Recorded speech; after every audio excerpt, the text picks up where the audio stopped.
So this is what was on the website, just as a reminder of what I said we were going to cover today, which is, places people are connecting online, inbound marketing that can help grow your practice. And since I only have a few of you, we can actually get into some more detailed discussions around that.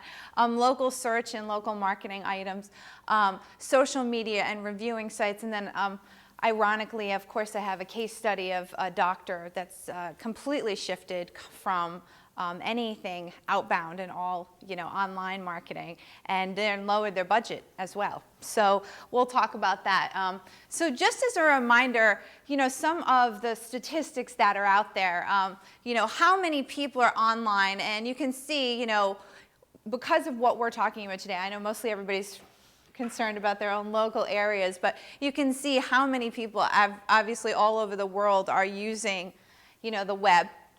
And then how many emails? So you mentioned email marketing. You have something like 90 trillion emails have been sent in 2009. And to add to this little statistic that's not up here, people who are involved in social media are more apt to read email marketing, actually, which is interesting because they're always looking for information to share.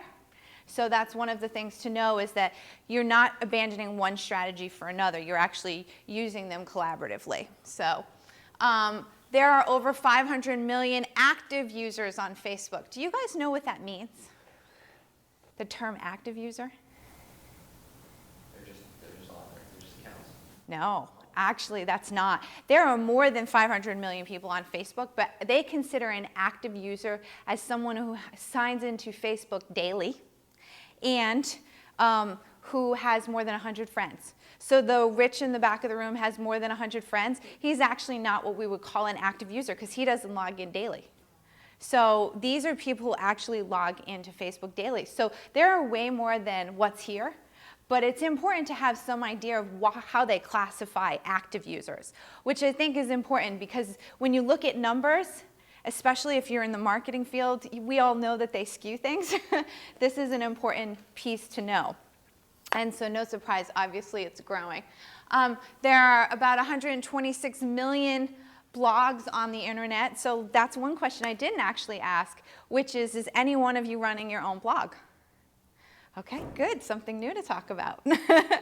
Okay, and then there are 10 billion tweets, and has anybody been following what's going on with Twitter? They are. Charlie Sheen.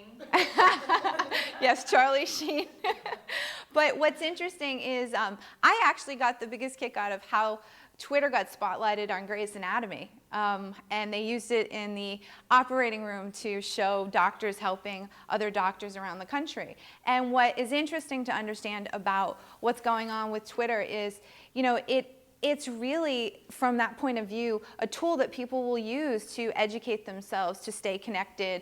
It's not all about, hi, I just went to Starbucks and got a latte.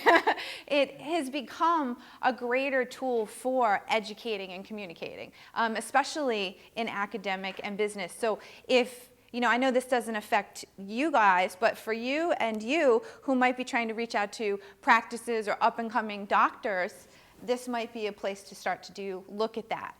You are trying to reach the consumers directly, but this is also something like, we can look at statistically how many women use Twitter, how men use Twitter, and it is very different. So if your audience falls one way or the other, but when I show you Twitter, one of the things that I love to show people is the fact that people put questions out there right on Twitter. Does anyone know a good web designer? They will ask, questions. So if someone has a child with a medical problem, they're looking at these are all their friends. So they're posting those things out there. You'll be surprised what information you can find about your customers. Also, we just mentioned video. So, there are 2 million videos streamed each day on YouTube.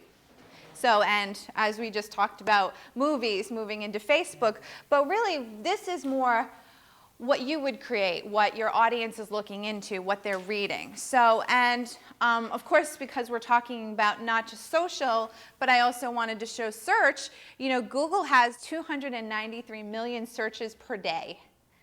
Wow. So, the audience is there, and to answer part of your question earlier, in a lot of ways, you almost don't need the sales team to go out and get it. What you may need is the sales team to qualify people as they reach into you, which is not a bad problem to have because they're somewhat, you know, at least pre-qualified. If they're looking for you, they're interested in your services, then it's already kind of what I would call a warm lead, right? Absolutely.